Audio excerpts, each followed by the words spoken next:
ایمان پلورونکي نشبیتمه برخه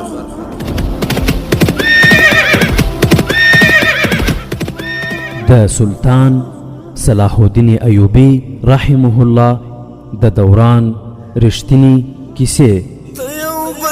صلاح الدین پر دغه ځمکه پیدا کړه، ته یو بل صلاح الدین پر دغه ځمکه پیدا کړه. الحمد لله وكفى والصلاة والسلام على رسوله المصطفى اما بعد. ورونو په تیره برخه کې تاسو واوریدل چې سلطان صلاح الدین ایوبی رحمه الله په کریک کې و او د کریک له محاصرې څخه 15 ورځې تیرې شوې وې چې هلته بیا ریمانډ له بلې خوا څخه راغی او پلان یې درلود چې د مسلمانانو محاصره ماته کړي، خو دلته بیا د سلطان صلاح الدین ایوبی رحمه الله په جال او لومه کې راګیر شو او د تیرې برخې په پای کې تاسو واوریدل چې مسلمانانو د ریمانډ په لښکرو باندې له هرې خوا څخه برید وکړ، خو هلته بیا سلطان صلاح الدین ایوبی رحمه الله خپل غازیان لاس نه ورکول. هغه صلیبیان په جګړه کې د غونډیو او کمرونو منځ ته راوستل او محاصره یې کړه. خو ورونو څرنګه چې د سلطان صلاح الدین ایوبی رحمه الله په لاس کې د جګړې واګی و، هغه صلیبیان په جګړه او چال کې د غونډیو او کمرونو منځ ته راوستل او محاصره یې کړه. هغه په دې پوهېده چې څومره وخت تېرېږي صلیبیان به ناکاره کېږي. هغه سره له دې صلیبیان یې په بري سره کلا باندې وو، خو هغه ته هم زیان رسېده. هغه چې د صلیبیانو لوی لښکر محاصره کړی و، نو خپل څو ګروپونه یې هم هلته بوخت وو، ځکه نو هغه دا ګروپونه په بل ځای کې په کار نه سوی اچولی. په دې کندو کې اوبه وې چې د څه وخت لپاره څارویو او انسانانو ته بس کېدې. د پوځیانو لپاره د اسونو غوښې کفایت کوو. د دې څخه وروسته سلطان صلاح الدین ایوبی د ښار مکمله محاصره او کلابندي پیل کړه، خو هلته بیا صلیبیان هم په قراره باندې نه کېناستل. هره ورځ به کوچني جګړې کېدې او ورځې همداسې تېرېدې. خیر، سلطان صلاح الدین ایوبی د کلا ګرد چاپېره ګرځېده تر څو داسې ځای پیدا کړي چې د کلا دیوال ونړوي. په دغو حالاتو کې 14 ورځې تېرې شوې او د محاصرې 14 یا 15 ورځ وه. سلطان صلاح الدین ایوبی ماښام په خیمه کې د خپلو مرستیالانو سره ناست او په دې خبره یې غور کاوه چې د کلا دیوالونه په څه توګه نړولی شو. په همدې وخت کې پیره کوونکی راغی او ویې ویل چې د سوډان څخه استازی راغلی. ورونو سلطان صلاح الدین ایوبی سمدستي وویل دننه یې راولېږه. بیا یې وویل الله جل جلاله دې خیر کړي چې ښه خبر راوړی. استازی خیمې ته راننوت. نو سلطان صلاح الدین ایوبی وپېژانده چې دا استازی نه بلکې د پوځ قومندان دی. هغه ته یې وویل کښېنه، کوم ښه خبر دې راوړی؟ قومندان سر وښوراوه او بیا یې وویل خبر د ستر او اعلی سپهسالار لپاره ښه هم دی او خراب هم. موږ چې د فتحې په نیت باندې سوډان ته لاړو هغه ونه شوه، نو دا یې خراب اړخ دی، او ښه په دې دی چې موږ تر اوسه پورې ماتې هم نه ده خوړلې او په شا شوي نه یو. سلطان صلاح الدین ایوبی وویل د دې څخه معلومیږي چې د ماتې او په شا کېدو اثار هم څرګند شوي. قومندان وویل بالکل څرګند دي. زه ستا څخه د حکم اخیستلو لپاره راغلی یم چې موږ څه وکړو. موږ ته مرسته بالکل ضروري او اړینه ده. که زموږ سره مرسته ونه شي نو په شا راتلل مو حتمي دي. سلطان صلاح الدین ایوبی د ټول پیغام اورېدلو څخه مخکې هغه ته خوراک او څښاک راوغوښت او بیا ورته وویل خوراک او څښاک هم کوه او خبرې هم. ورونو کله چې سلطان صلاح الدین ایوبی کریک او شوبک ته راته، نو خپل لور تقیالدین یې خپل نایب او مرستیال ټاکلی و او د مصر امیر او د هغه ځای د پوځ مشر هم. هغه د مصر او سودان په پوله باندې د فرعون د وخت په کنډوالو کې د صلیبي ورانکارو او دهشتګرو یوه ډله د خپلو ډرامو او ورانکاریو د پلانونو سره یو ځای نیولې وه. نو ځکه یې سمدستي په سودان باندې برید وکړ چې کېدای شي د دې ورانکارې ډلې تر شا سودان ولاړ وي او غواړي په مصر باندې برید وکړي. سلاکارانو او پوځي مشرانو هغه ته وویل چې لومړی باید له سلطان صلاح الدین ایوبی رحمه الله څخه په همدې اکله باندې اجازه وغواړي او بیا برید وکړي. خو تقیالدین هغوی ته وویل چې زما ورور اوس د صلیبیانو د یو لوی لښکر سره په جګړه بوخت دی، نو د هغه اندېښمن کول نه دي پکار. او همدارنګه تقیالدین د احساساتو تر تاثیر لاندې برید وکړ. خو اوس قومندانانو دا احوال راوړی و چې ماتې او په شا تلل څرګند ډول باندې معلومیږي. تقیالدین د عام استازي پر ځای باندې پوځي سړی ځکه رالېږلی و. سلطان صلاح الدین ایوبي ته ټوله مسأله په فني توګه وړاندې کړي او په ټولو خبرو یې خبر او پوه کړي. سلطان صلاح الدین ایوبي ته دومره خبر مخکې رسېدلی و چې تقی الدین حمله کړې. قومندان د سودان پیښې سلطان صلاح الدین ایوبي ته دا ډول بیان کړ: تقی الدین حقایقو او ځمکني واقعیتونو ته ونه کتل او د احساساتو په اساس د حملې حکم ورکړ، ځکه په هغه کې هم هغه جذبه، احساس او ولوله وه کوم چې د هغه په ورور سلطان صلاح الدین ایوبي کې وه. خو د دواړو ورونو ترمنځ په جنګي پوهه او هوښیاري کې توپیر موجود و. تقی الدین چې کومه فیصله کړې وه هغه په پاک نیت د اسلامي احساساتو په اساس ولاړه وه، خو هغه دا حقیقت هېر کړی و چې جهاد یوازې دې ته نه وایي چې په پټو سترګو په دښمن باندې وردانګي. هغه په سودان او مصر کې د خپلو څارونکو او جاسوسانو راپورونه هم په نظر کې ونه نیول. یوازې دا خبره یې په غوږ کې ناسته وه چې صلیبیان سودانیانو ته روزنه ورکوي او ټریننګوي او هلته د حملې او برید لپاره تیاریان نیول کېږي. ورونو، تقی الدین غوښتل دښمن د تیاري په حالت کې ختم کړي، خو هغه د دښمن ځواک او زور معلوم نه کړ چې هغوی څومره ځواک لري، څومره کسان به د جګړې ډګر ته راوړاندې کوي او څومره به د احتیاط لپاره ساتي، د هغوی سپاره او پیاده به څومره وي. تر ټولو مهمه مسله دا وه چې د جګړې میدان به څومره لرې وي او هلته به خوراک او سامان څه ډول رسول کېږي. خو دوه خرابۍ په لومړي وخت کې را پیدا شوه. لومړی دا چې سودانیانو او صلیبیانو په پول او سرحد باندې د تقی الدین مخه ونه نیوله. هغوی ورته تر هغې پورې د سودان په دننه کې اجازه ورکړه چې لویې دښتې او صحرا ته ورسېد چې هلته هېڅ اوبه نه وې. دویمه خرابي دا وشوه چې د مصر پوځ او لښکر د سلطان صلاح الدین ایوبي د چلونو او پلانونو په اساس جنګېده چې ډېر لږ پوځ به لوی لښکرو ته ماتې ورکوله، خو دا پوځ یوازې همغه استعمالولی سوی، بل چا نه. صلاح الدین ایوبي تل د مخامخ جګړې څخه ځان ساته. هغه به خوځنده جګړه کوله. تقی الدین د پرمختګ کوښښ کاوه، ځکه په دې لښکر کې سرښندونکي کمانډویان هم موجود وو. خو د دې پوځ جنګول او استعمالول یوازې د سلطان صلاح الدین ایوبي کار و. په سودان کې هغوی داسې راګیر شول چې دښمن پرې چلونه استعمالول او دوی هېڅ هم نشوی کولی. دښمن تقی الدین د خپلې خوښې میدان ته راوست او بیا پرې د سلطان صلاح الدین ایوبي په شان باندې ګورلایي او غلچکي بریدونه پیل کړل. د تقی الدین غازیانو او د لښکر څارویو ته څاڅکی اوبه هم نه رسېدلې. کمانډویانو ورته وویل چې موږ په دې لوی بیابان او دښته کې خوښه کړه چې خپل ښکار وکړو، خو هغه ورته اجازه نه ورکوله. داسې نه چې مرکز او قمنداني ختم شي او ټول تیت او پترک شي. کله چې د سامان او خوراک خبره رامنځته شوه نو ټولو دا احساس وکړ چې دومره لرې ځای او د جګړې میدان ته شیان را رسول څو ورځې غواړي او بیا د هغې امنیت او خوندیتوب هم ګران دی، ځکه لاره ډاډمنه نه ده. همداسې وشول چې د سامان لومړی کاروان دښمن د ختمولو پر ځای باندې له ځان سره بوت. د دې خبر په اورېدو سره د کمانډویانو د قمندان او تقی الدین ترمنځ سختې خبرې هم وشوې. د کمانډویانو قمندان ورته وویل چې موږ د جګړې لپاره راغلي یو او حتما به جنګېږو، خو داسې نه چې دښمن به په موږ باندې حملې کوي، سامان به الوزوي او موږ به د مرکز په هیله همداسې چوپه خوله یو. تقی الدین د حکم په بنسټ هغه ته سخت خبره وکړه. نو قمندان ورته وویل ته تقی الدین یې، صلاح الدین نه یې. موږ د هغه په طریقه او جذبه باندې جنګېږو کومه چې سلطان صلاح الدین ایوبي موږ ته ښودلې ده. موږ کمانډویان یو، د دښمن ګېډې ته ننوځو او د هغوی ګېډې سره کوو. ستا دا لښکر له لوږې او تندې مړ کېږي او سامان ټول دښمن وتښتاوه. موږ په دې عادت شوي یو چې د دښمن په سامان باندې خپل لښکر ساتو. ورونو، تاریخ لیکونکي لیکي چې په دې خبرو د تقی الدین په سترګو کې اوښکې راغلې، ځکه هغه په دې پوهېده چې دا قمندانان د کومې ولولې او احساس په اساس باندې خبرې کوي. تقی الدین په احساساتي توګه وویل زه د الله جل جلاله له عذاب څخه ویرېږم او له فلسطین څخه په ډېر امید راغلي مسلمانان هسې د مرګ خولې ته نشم ننباسلی. قمندانانو وویل نو بیا تاسې باید دا حمله او برید نه وای کړی. په موږ کې څوک د الله جل جلاله په لاره کې سرښندنو ته تیار نه دي. موږ اوس د مرګ خولې ته راغلي یو او دا د مسلمانانو شان دی چې کله د مرګ خولې ته را نږدې شي نو خپل ځان خپل رب ته نږدې بولي. تاسې د احساساتو څخه راوځئ. موږ د دښمن په لومه او جل کې راګیر شوي یو. خورونه، تقی الدین دومره بې عقل او ناپوه هم نه و، بلکې هغه ته د خپل ورور دا خبرې یادې وې چې خپل ځان به بادشاه نه ګڼي او د جګړې په میدان کې به د پاچاهانو په شان باندې حکم نه ورکوي.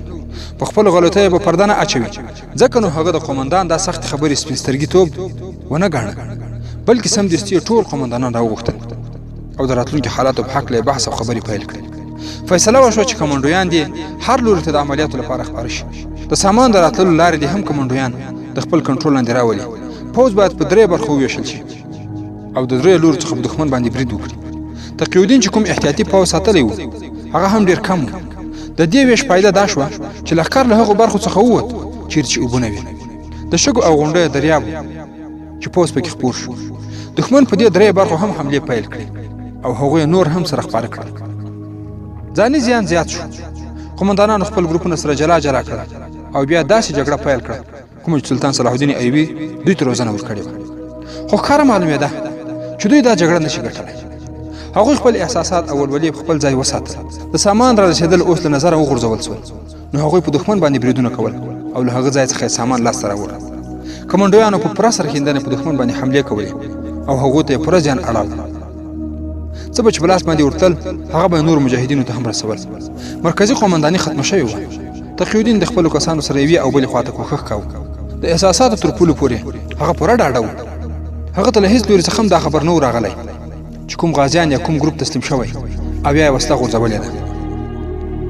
جګړه وړو وړو ګروپونو ته وویشل شوه او په نیمایي سوډان کې خپره شوه. د سلطان صلاح الدین ایوبي لښکرو هر قومندان له ځانه سره دا فیصله وکړه چې ټول به کمانډوي جګړه کوي، خو له سوډان څخه به نه وځي. دښمن ته هم زیان رسېدی، خو داسې حالت کې راغی چې دښمن ورخطا شو چې اوس به له سوډان څخه مسلمانان څه ډول وباسي. غازیان هر لوري ته خپاره شول. اوس مرکز او اعلی صفه سالار ته دا پته نه لګېده چې زموږ ټول زیان څومره سوی دی او څومره غازیان ژوندي پاتې دي. خو د دې خبرې معلومات ورته کېده چې دښمن ته هم زیات زیان رسېدلی او بیا په مصر باندې تر ډېره وخته پورې حمله نشي کولی. په دې ډول جګړه باندې کومه ګټه هم نه رسېده ځکه چې کوم ځای پرې نه نیول کېده او لښکر ته ځاني زیان هم رسېده. ورونو، په همدې حالاتو کې تقیالدین سلطان صلاح الدین ایوبي ته د خپل یو قومندان په واسطه احوال ولیږه. هغه ویل چې یوازې په یوه صورت کې فتح او کامیابي لاسته راتلی شي چې هغه پوځ ته مرسته او کومک ورسېږي. ټول پوځ خپور او پراخه شوی و. د هغوی د بری لپاره نور پوځ او لښکر ته اړتیا وه. تقیالدین له سلطان صلاح الدین ایوبي څخه دا هم غوښتي وو که چیرې مرستې ته نشي راتلی نو آیا خپل پوځ راټول او له سوډان څخه راووځو. په مصر کې چې کوم پوځ پاتې و هغه د پولو او سرحداتو لپاره کافي نه و، نو د هغه پوځ محاذ ته لېږل هېڅ امکان نه درلود. ورونو، سلطان صلاح الدین ایوبي د په شاتګ سره عادت نه و، نو ځکه هغه ته دا فیصله کول ګران شول چې اوس ورور ته څه ډول حکم او سلا ورکړي. خو هغه حقایق په نظر کې ساتل ځکه هغه په دې حالاتو کې هیڅ ډول مرسته نشوی ورکولی. هغه خپله دلته مرستې ته اړتیا لرله ځکه هغه د صلیبي یرغلګرو سره په جګړه باندې بوخت و، نو ځکه په ژور فکر او سوچ کې پرېوت. د تقیالدین قومندان سلطان صلاح الدین ایوبي ته د جګړې حالات بیان کړل، خو د صلیبي داړهمارانو د هغوی رنګکاریو په هکله یې هېڅ هم ونه ویل چې هغوی د اسلامي هیوادونو او اسلامي امت په خلاف باندې پیل کړي وو. کېدای شي چې قومندان ته به هغه حالات معلوم نه و ځکه چې ډېر وروسته هغه رسوا شو. خو ورونو، اوس به ورسو سوډان ته چې د تقیالدین پوځ په کوم حالت کې دی. د تقیالدین پوځ په داسې کوچنیو ګروپونو وویشل شو چې شمېر یې لس کسانو ته رسېده. په ځینو برخو کې د کوچیانو کېږدۍ، چوپالونه او جونګړې هم وې. په ځینو سیمو کې شنه چمنونه، ونې او اوبه هم وې، خو زیات نه بلکې ټوله سیمه وچه او د شګو دریاب. ورونو، په دې ترینګلو او بوږنوونکي حالاتو کې یو ماښام درې غازیان خپل مشر او قومندان ته راغله چې دوه پکې زخمیان هم وو. هغوی وویل چې زموږ ګروپ ټول 22 کسان وو چې یو قومندان او پاتې غازیان. د ورځې دا ګروپ چیرې پټ و. د هغوی قومندان د ورځې داسې ګرځېده لکه چې پیره کوي یا دا چې چاته سترګې په لاره وي. په دې وخت کې یو سوډانی اوسپور را پیدا سو او کله چې قومندان ولید نو تم شو. قومندان ورغی، د هغه سره یې خبرې وکړې، خو معلوم نه شول چې څه خبره به یې ورسره کړې وي. خو قومندان موږ ته وویل چې اوکسفور هغوی ټول خپل کلي ته بللي. د شپې به د کلي خلک موږ مېلمانه کوي او د دښمن کوم ځای به هم ورته په ګوته کوي. په دې خبره ټول غازیان خوشحاله شول ځکه هغوی ته د مېلمستیا سره سره د دښمن سره د جګړې وخت هم په لاس ورغی. خو ورونو، له لمر پرېوتو سره جوخت دا ګروپ د هماغه کلي په لور باندې وخوځېدل. کله چې ټول هلته ورسېدل ګورو چې 3 جونګړې دي چې چار چاپېره یې ونې او ترمنځ روانې اوبه هم وې. غازیان د جونګړو څخه د باندې په شګو باندې کېناستل، خو کله چې ماښام شو مشعلونه ولګول شول او ټولو غازیانو ته خوراک او څښاک ورکول شو. قومندان د جونګړې څخه بهر راووت او غازیانو ته یې وویل چې ټول ویده شي چې بیا به د حملې لپاره راپاڅول کېږي. په هغوی کې 3 کسان چې خپل مشر قومندان ته راغلي وو، یو پکې د شپې ویده نه شو یا دا چې سترګې یې پرانیستې. هغه په یوه جونګړه کې د ښځو خنداګانې واورېدې. دې غازي هغې جونګړې ته ور وکتل، ګوري چې قومندان د 2 ښکلو او ښایسته نجونو سره ټوکې ټکالې کوي. شراب یې تر مخ پراته وو، نجونې په اطرافي جامو کې وې خو اطرافي نه معلومېدې. خو ورونو، کله چې دغه غازي د باندې خپ خپ اوازونه واورېدل دغه غازي چې وکتل نو ډیر خلک دې لوري ته روان وو او په لاسونو کې تورې او برچې وې خو دغه غازي د جونګړې یوې لوري ته پټ سو تر څو د دې خلکو له حالت څخه ځان خبر کړي د راغلو خلکو څخه یو جونګړې ته ننوت او یې ویل څرنګه وروره کار پیل کړو قومندان ورته وویل تاسې راغلي ټول ویده دي سمدستي یې ووژنئ ورونو په دې سره نجونو په کړاس کړاس وخندل خو ورونو هلته بیا راغلو خلکو په بې رحمانه ډول باندې د سلطان تقی الدین په پوځ باندې په بې خبرۍ سره ورپرېوتل ځینې یې په خوب کې په شهادت ورسول کوم چې را بیدار شول هغوی جګړه وکړه دوه غازیانو تېښته وکړه او کوم غازي چې د جونګړې خواته پټ سوی و هغه هم ورسره یو ځای سو او درې واړه یو لوري ته روان سول خو د هغه دواړه ملګري زخمیان هېڅوک د هغو پسې رانغلل ځکه چې تیاره شپه وه او هغو چا ونه لیدل خو دا څرګنده نه شوه چې قومندان هغه اوښ سپاره بې لارې کړی و او که له مخکې څخه یې د دښمن سره لاره جوړه کړې وه ورونو هلته هم د غادر سپرغۍ راپورته سوه او له امله دومره مجاهدین له منځه ولاړل هغه د خپلو غازیانو لپاره وخت کاته د دې پیښې څخه دا معلومات وشو چې دښمن د غازیانو د ختمولو لپاره له جګړې څخه برسېره نورې لارې هم ګوري او د ښځو څخه هم په دې لار کې کار اخلي دښمن د انساني فطرت له غریزو او خواهشاتو څخه کار اخیست ځکه په داسې دښتو او بیابانونو کې انسان د خپل خواهش د پوره کولو لپاره په تلوسه کې وي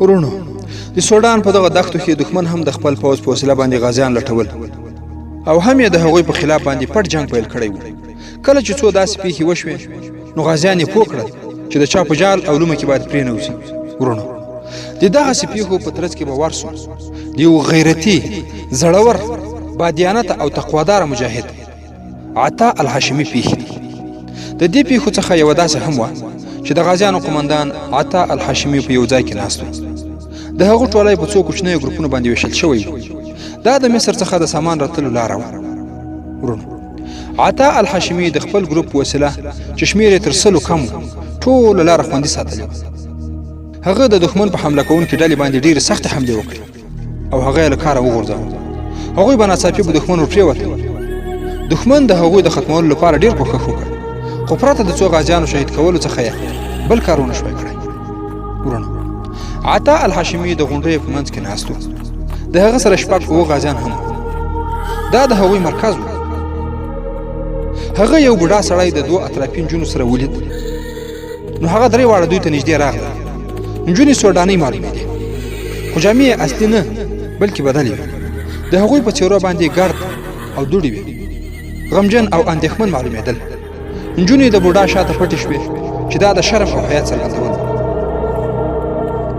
ورونو هغه سړي په نیمه مصري او نیمه سوډانۍ ژبه باندې وویل موږ مسلمانان یو او دا دواړه زما لورګانې دي هغوی د لوږې څخه مړې کېږي نو هغوی د خوراک او څښاک لپاره یو څه وغوښتل ورونو عطا الهاشمي د سوډان په ژبه پوهېده هغه کمانډو هغه د کمانډوي حملو د بري لپاره سوډاني ژبه یاده کړې وه له هغه سره د خوراک او څښاک کمی نه و ځکه دوه درې ځلې د سامان کاروان تېر سوی و نو هغه ورڅخه د خپلو غازیانو لپاره پرېمانه شیان اخیستي تر څو هغوی خپل کار په ښه توګه باندې سرته ورسول شي هغوی درې واړو ته خوراک او څښاک ورکړ او بیا یې ورڅخه وپوښتل چې هغوی له کوم ځایه راغلي او اوس چیرې تلونکي دي هغه سړي ورته د یو کلي نوم واخیست او بیا یې وویل چې زموږ کلی په جګړه کې راګیر شوی چې کله ورته مسلمانان راځي او کله سوډانیان هغوی د خوراک شیان په کور کې نه پرېښودل هغه به له پوځیانو څخه خپلې لورګانې هم پټې ساتلې خو نور په تنګ راغی او د کور څخه راووت هغه د خپلو لورګانو د عزت د خوندي ساتلو لپاره وویل چې زه مسلمان یم او غواړم مصر ته ولاړ شم خو اوس حالات بالکل خراب دي بیا عطا الهاشمي ته وویل که ممکن وي د حالات ترخ کېدو پورې به دوی ستاسې سره پاتې شي نو دا به په دوی باندې ستاسې لوی احسان وي او د مسلمان شان دی چې د مظلوم مرسته په هر ځای کې د خپل طاقت او قدرت په اندازه باندې کوي او کړې ده خو ورونو عطا الهاشمي یو باتور او په زړه او سینه کې صاف ځوان خو بیا عقل نه و او عقل یې په سر کې و عطا الهاشمي جواب ورکړ تر څو چې زه دلته وم تاسې درې واړه به ساتئ بوډا سړي وویل تاسې دا دواړه زما لورګانې در سره وساتئ او زه در څخه ځم تر څو خپل څاروي مې چې له شپانه سره امانت پرې ایښي دي خرڅ کړم او دوه درې ورځې وروسته بېرته راځم یوې نجلۍ په معصومه ژبه وویل زه چې ستاسې ژوند ته ګورم نو ډېره حیرانېږم چې څومره سخت ژوند مو دی. آیا ستاسې خپل بچیان او کورنۍ نه یادېږي؟ عطا الحشمي وویل ټول را یادېږي، خو زه خپل مسؤلیت نشم هېرولی. داسې معلومېده چې نجونې د خوراک او څښاک څخه وروسته تازه او روغې شوي دي. یوه غلې ناسته وه خو بلې خبرې کولې. هغې چې څومره خبرې کولې په هغې کې د عطا الحشمي او د هغه د غازیانو لپاره د مرستې او ملګرتیا خبرې وې. نجلۍ وویل چې تاسې د خپل وطن څخه دومره لرې خپل ځانونه بربادوئ.